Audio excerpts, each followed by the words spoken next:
okwekenneenya zi ID zino naki tugamba mbeera serious. Wetaaga weeks 2 okwekenneenya ID z'ababaka palamenti abateekweyimirira abantu bano weeks 2 nga gavumenti tukubira abanyira amasimu tukomewo wano ensonga ziggwe. Mulamuzi yabadde ssaawa 4 naye kirungi nti ssaawa 4 nazo tezituuse kubanga ekintu kyangu nye tugambye state temulimisa unnecessarily. Kirungi bateereddwa kakalu ka kkooti era n'ensonga abangi ze babadde bateekawo nga tezizitowa kimala. Era kyetugamba ne ku bannayuganda abalala bangi bayooleddwa mu ngeri ey'ekikozesa amaanyi bali bekalakasa mirembe bataddeko emisango common nuisance unlawful assembly. Emisango gino negimu kooti yagigoba ne mu mateeka gaffe kati ng'eja being idle and disorderly. Ku musango tegukyali mu mateeka gaffe kubanga constitutional court yagugoba naye ate kooti zezimu zikyagiza abantu bano simanya idle and disorderly.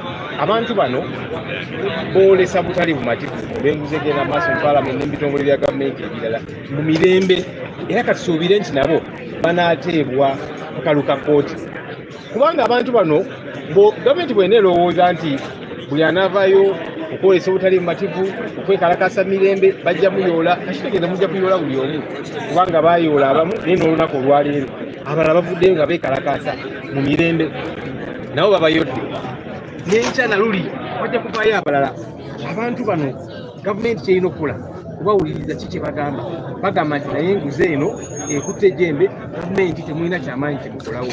Ate ekirungi nti bano si ba opposition nalabye abavubuka aba NRM abakwatiddwa bannayuganda ekitaliiko nga bagamba nti leta tukoye enguzi. Gavumenti kyoba olina okukola kuwuliriza abantu bano naye bona olowooza nti ojja kubatiisatiisa ojja kubayoola n'okubakuba naki kijja kunyiiza n'abalala abatabibaddeeko bagambe nti naye sooka oleke. Abantu bano just beekalakasa mirembe ate ensonga ze boogerako ffenna zituluma. Amalwaliro teri ddagala, enguudo nfu, amasomero gali bubi, service delivery n'ebirala biri bubi. Kati n'Uganda abalala ensonga eno ababadde tebagiriiko naye kati batandise okukibeerako. Kati gavumenti gino ngiwaga bwereere temubeera nga William Ruto pulezidenti wa Kenya yasooka neyeekangabiriza n'alemerako abavubuka ne balemerako paka. Kati bye yali alina okukola mu kusooka n'abikola kikeerezi biiru n'agiwithdrawinga cabinet n'agiresolvinga naye abavubuka balemeddeko nga bagamba nti olaba wagaana okutuwuliriza ku luli kakati kitegeeza nawe tuli mukulembeze mutuufu naawe vaawo bakyalemeddeko. Kati gavumenti eyinza okulowooza nti bwena ekozesa omukono ogw'ekyuma ogw'amaanyi ejja kukakanya embeera eno. Nedda eba yeeyongera bweyongezi. Ffe omulange tukubiriza abavubuka sigale nga muli bamirembe nga bwe muzze mukola ate tukubiriza oba oli wa kibiina ki eno ensonga ffenna tukwatako.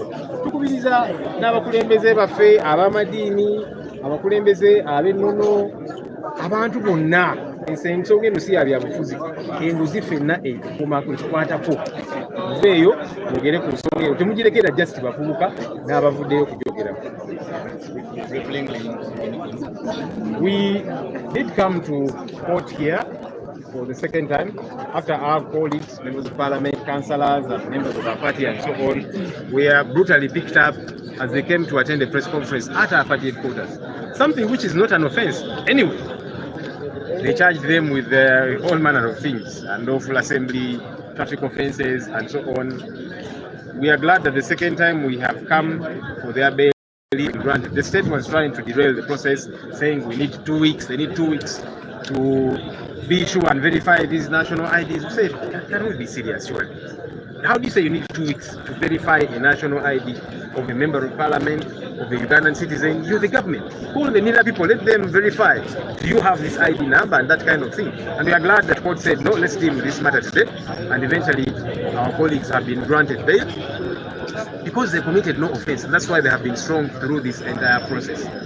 Our clarion call is even for these other Ugandans, especially young people that have been arrested this week because they have been peacefully demonstrating against corruption in parliament, corruption in many government entities, and they were brutally arrested. Let's release these people on bail too. What government needs to do is to listen to them. Thinking that you'll be high-handed, brutalize them as you arrest them and so on, it will not work. Because as you arrest others, the other day they arrested several of them, even today others came out and they've arrested them. Tomorrow others will come out. listen to their concerns, address their concerns of this corruption that is skyrocketing every other day. Don't be like President William Ruto of Kenya, who woke up when it was too late, because the people of Kenya were saying this finance bill is bad, reject it, withdraw it. He refused. When the pressure intensified, he withdrew the bill, he dissolved cabinet. But now the young people of Kenya, they're saying, you see, you didn't even listen to us at the start. That means you're not a good leader. We want you to also go. And so the protests are continuing even after he withdrew that bill. Is that the kind of lesson you want to have? Listen to the young people. They are saying we need to deal with corruption. And good enough. This matter has been depoliticized. It's not just an opposition matter. I saw young people saying they belong to the NRM, they also arrested. I saw journalists, artists, civil society, and so on, which is what it should be. Because corruption is not a political matter. It affects all of us. Everybody is affected. And I would like to urge other sections of society, religious leaders, cultural leaders, civil society organizations, all manner of people and leaders. Let's voice our concerns on the question of corruption, because it affects all of us. It doesn't have a political party that this party is the only one that should be talking about these issues. All of us should be up in arms speaking about this matter, saying action has got to be taken. Thank you. Any question?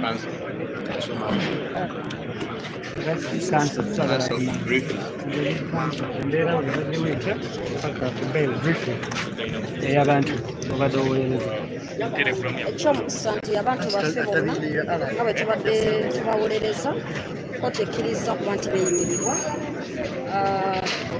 Kituufu nti emisango bagyegaanye, naye kkooti ekizudde nti abayima bonna babadde tebalina kibalobera kuba nti beeyimirira abantu bano, era kkooti nezitegeeza nti ku musango gwa Honorable Zaake agenda kusasula emitwalo 2 egy'obuliro, era nga bashurities bagenda kusasula miliyoni 10 ezitali za buliro.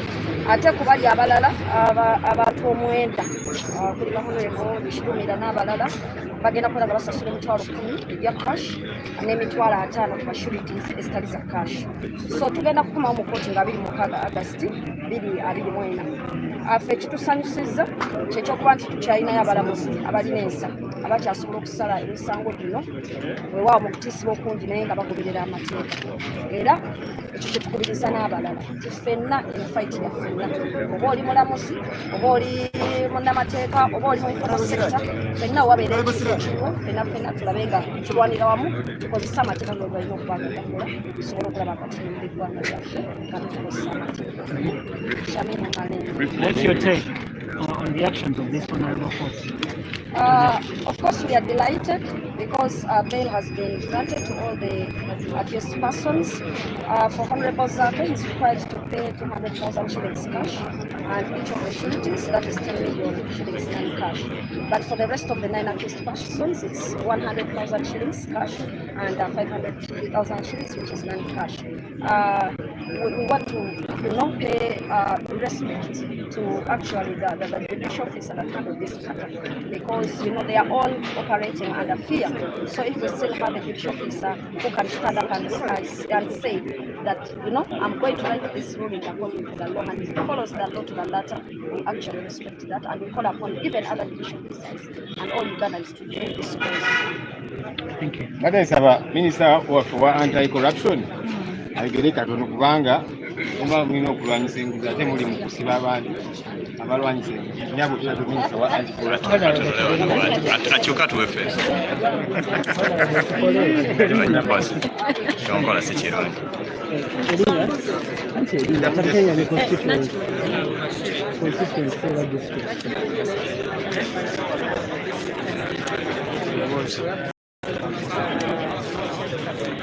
Olwaleero kkooti ewadde banno akakalu abamuswabo abakwatibwa ku kibiina ate waliwo ne binene ebibadde bigenda mu maaso ebya corruption ekyogerako ekisinga obukulu bwe tuliko yennawokeera gwe tuliko obuli bw'enguzi obulemesa enkulaakulana mu ggwanga lyaffe okugenda mu maaso okubyagalaigenda kakati nawokeera ono waba waliwo abantu bavuddeyo kumulwanyisa ate ye gavumenti neevaayo nebakwata kitegeeza eringeewakera nawokeera kuleme kulowooza nti nno nawokeera ono alina kulwanyisibwa muntu omu oyinza okulowooza nti bakwatiddwa kubanga bavuddeyo okukalakasa n'okyongera kubanga waliwo omukulembeze yeyavaayo ye n'agamba yagenda okirwana tetulina kubanga tuwanagana mu kubanga tulwanyisa corruption.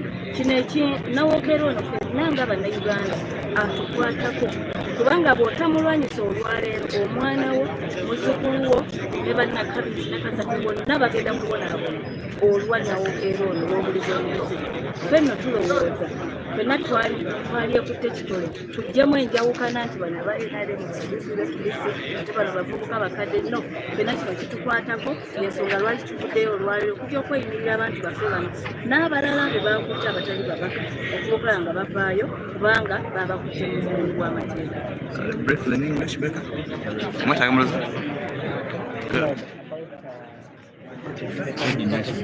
Anti-corruption protests. Yes. Throw more light on that. As the anti-corruption shadow minister, I definitely discourage anybody who is corrupt in this country. We do not condone corruption as Parliament in Uganda. That is why we have come and substantiate for these people. First of all, corruption is a vice that we are all supposed to fight. The youth, the old, the people with disabilities, the president, members of parliament, every leader, security officer, everyone is supposed to fight corruption. If we don't fight corruption, it is going to eat us all up. It is going to eat up all our country. We shall not be developed as we are supposed to be. Our children, our grandchildren, and our great-grandchildren are going to suffer because of corruption. Let us not see this as a war between the president and the people of Uganda, that it is the president supposed to fight corruption, so this we are going to be, imprisoned or taken to jail because they have been fighting corruption. No, it is something that we should do collectively to make sure that this country gets to where it is supposed to be. Otherwise, if we don't fight, we are going to fail as a country. Thank you. Your name once again? Nachimolele, Member of Parliament, Kalanga District. Thank you.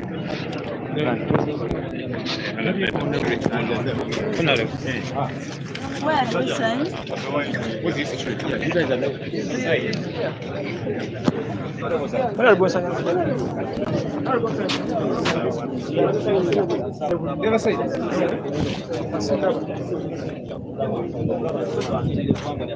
Tulaba nti tukiise ensi yaffe ne bwe banaggulawo emisango gitya olaba kati essaawa zino okwagira Bobi Wine Uganda agufuuse musango bagutadde mu penal code.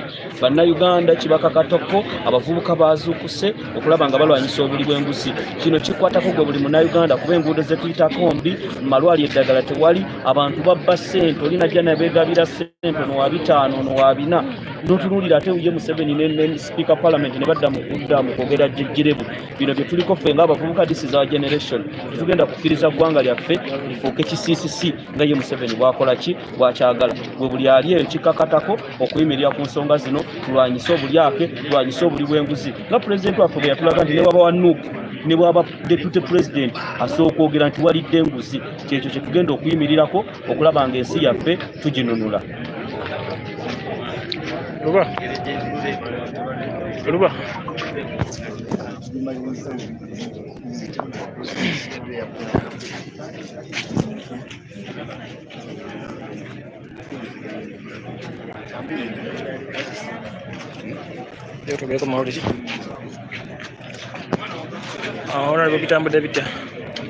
Olunaku olwaleero tubadde tukomyewo okweyimirira abaganda baffe abakwatibwa nga bagenze ku ekitebe kya NUP n'olulaba emisango egyasalibwa, naye ekirungi basukumyemuko ka impasho gye tuyita impasho ddembe erisooka, naye tugamba naye tukyali basibe. Naye olabye omulamuzi badde bamufubidde bamugamba ebigambo kino bwekitini nagezaako okuyimirira, naye tukubiza bannayuganda wadde batwadde bbeeyo tukyalina omulimu munene ogwakukola. Bannayuganda bannaffe bangi bakwatiddwa, olaba poliisi ziri wano, bannamagye bali wano, militale eri wano, poliisi eri wano, naye ng'ogamba kyonna kyaki okwata otya omuntu ng'ayingira ewuwo kiri ekibiina zaake gyali alaga kibiina memba n'okwata ababaka bakansala ki ekibakwasa olwokuba bagenda mu kibiina kyabwe ate n'oteekawo ebisangusanga ebijingire. Naye tugamba tulina okusigala nga tulemerako, tulina okufeesinga fiye eyo ne tugamba omujaasi twatumulabe owa polisi twatumulabe, tulina okusigala nga tusonga mbere. Ebinnya lwakyawo sipeeka ebimalima. Venga,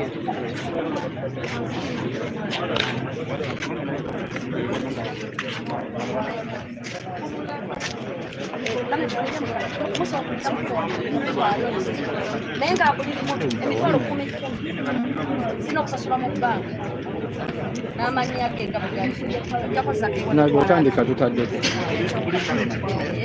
buli surity 10 okujjako zake ewaabi buli omu ne risiiti ye n'amannya nga bagali ku fayiro ya kooti. Yes, abantu tuli wano ku LDC bannange nga bamukimanyi twageddene wano bannaffe baasibibwa on 22nd July 2024.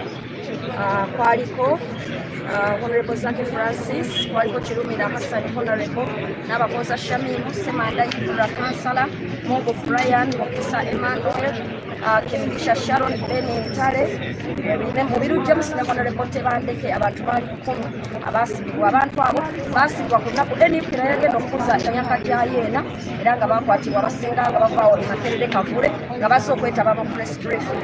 Abantu abakwatibwa ne baleetebwa wano ku LDC kolo lwennyini nga 22 ne basomerwa emisango egy'enjawulo wabula files ku LDC zaakolerwa bbiri. Fayiro esooka Honorable Zaki bamuteekako emisango ng'emisango egyo gya traffic kyavuga talina driving committee talina motor third party yagaana okugondera ebiragiro byaba traffic ebyokupakinga ebbali emisango gya traffic gye bamuteekako ne bamuteeka ku fayiro ye nga bamwawudde then oluvannyuma bali abalala omwenda bekusomedde nabo ng'ogyeko Zaake ne babateeka ku fayiro eyaabwe endala emu ne bagamba nti bali bagesa kukuba okuŋŋaana olutali mu mateeka. Sijja kuyingira nnyo mu musango kubanga abamu batugamba basangibwa ku restaurant nga balya mmere ne babayoola buli olw'okubamanyi ba NUP so nga tekirungi kyali nti abamu baali batambula na butambuzi nga banatera okutuuka. So ebyo sigenda kuyingiramu naye kyenjagala okubabuulira kyekyo ekibadde wano leero ku LDC bwe bajja ku LDC kooti golo nga 22 kooti yasalawo ne bademandinga paka olunaku lwa leero nga 25. So olwaleero tukomye wano ku LDC kooti nga tuze kubasabira okweyimirirwa. Tumaze okubasabira okweyimirirwa tuwamu emitwayo empapula zaffe zonna.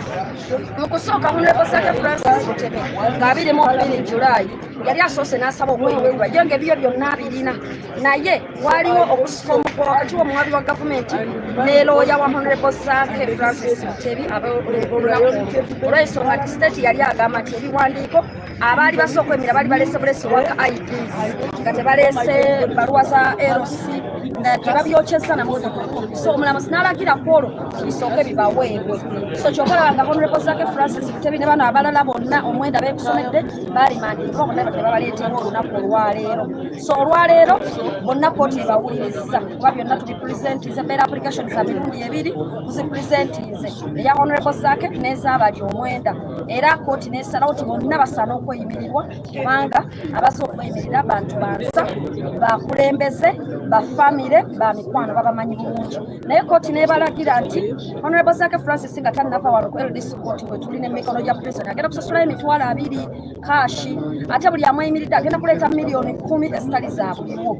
So essaawa eno kye tuliko abantu baffe bagenze kusasula ssente mu banka aba Honorable Zaki emitwalo 2 oluvannyuma lisiiti eyo bwereetebwa omulamuzi agenda kusayininga Honorable Zaki Francis nga muto olunaku olwaleero era addeyo eka naye nga kyakomawo mu kooti ka 26 August 2024 okunoonyereza kw'omusango tulabe okutuuse kubanga omuwabi wa gavumenti agambye nti okunoonyereza kukyagenda mu maaso.